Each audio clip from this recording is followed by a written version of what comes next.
Okay, wakili, abro dugo ir Churchill mondo apenje penjo moro apani ringe wiya ka.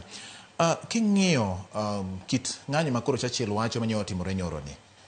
Gi wach mowacho ni nitiere line manoket mar jotelo. Ming'eni ng'ane gi ng'ane gi ng'ane. Mabende sirikal notemo tiyo godo e temo thiro wach mar sabasaba. To ne ok otiyo nikech ne nitiere jomoko mane piny. Iparo ni mai puonjruok ma samoro joma tinende otiyo godo mar wacho ni koro kodwa yange ni wane jotelo mondo samoro sirikal nyalo maka ma nyalo rocho wach makama. Jomoko nya wacho ni yes, joma tindo ok dwa ni mondo ng'e ni ng'ama pango ng'anyo, and therefore ginyalo timo kamano. But king'iyo ng'anyo mosetimore e piny ngima, tiyo ng'anyo nyaka bed ga gi jotelo. Nikech kidwa timo ng'anyo nyaka bede ni in gi objective moro.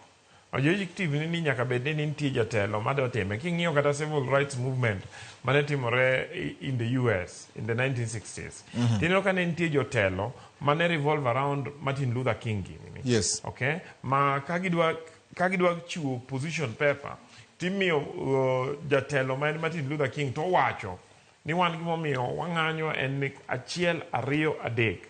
Kidhi India, tiyudo ka ni nitie Mahatma Gandhi gi joma noluore. Yudo ni ne nitie jotelo mang'eny to ne gin around Mahatma Gandhi kanyo.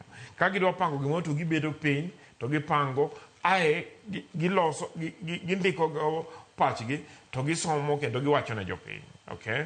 Now, kidhi South Africa, tiyudo ka kata South Africa, Mandela gini, ndalo mane ging'anyo ka gidwa ni gikel lokruok kapok nomakgi.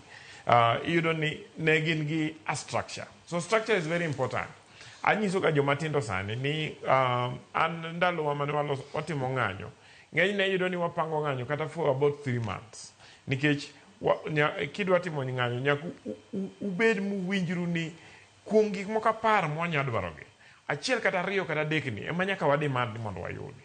To mondo wayudi, my the basic minimum waboro dwaro kuom joma wadwa ng'anyo kuom gigo.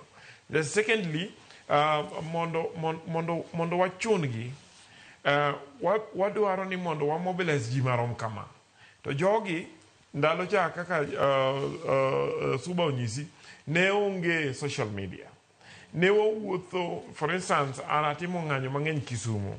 Iyudo ni wadhi to wago bura Kondele, wago bura Nyalenda, wago bura Yobunga, wago bura mwawuothe neighborhoods go te, mwachak wabi mwago bura gi jo informal sector mani kuonde.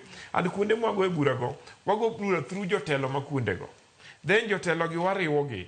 So that ching ma ji biro e ng'anyo, tung'eyo ni jo Nyalenda biro biro to otelnegi gi Bati. Jo Manyata biro biro to otelnegi gi Suba. Jo Bunga biro biro to otelnegi gi Nyamori. So that samwa bire ng'anyo no, to at least the core group madwa ng'anyo ni, wang'e ni gin ng'a, to ng'a motelo negi. Okay? And ye kanyo, wabiro bedo gi volunteers, ne waluongo gi ni marshals, maluoro joma ng'anyo, so that ka nitie jokuoge modonjo iwa kata joma dwa rocho ratiro, to wanyalo control gi. Okay? And with that, nunyalo make sure ni kama de ugorwe gi police, who avoid as much as possible.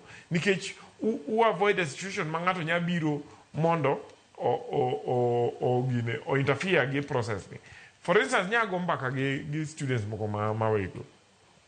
To kaloso gi student leaders Mawego, to gisa ni gin no giwang'o ka police. Gioche ni gin adier ne gidhi kao body mar Albert. Magiringo go nyaka ka police. Ai to gitingo ka gidok go. To kakoro giwuok ka police to gipo ni police station wang'ito gi.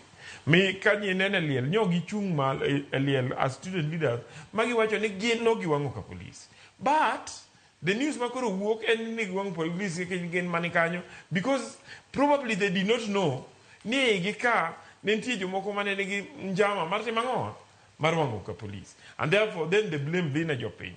So I would want ni mondo ayaji jo matindo. Ni mondo gitem dware joma nosetimo ng'anyo chon.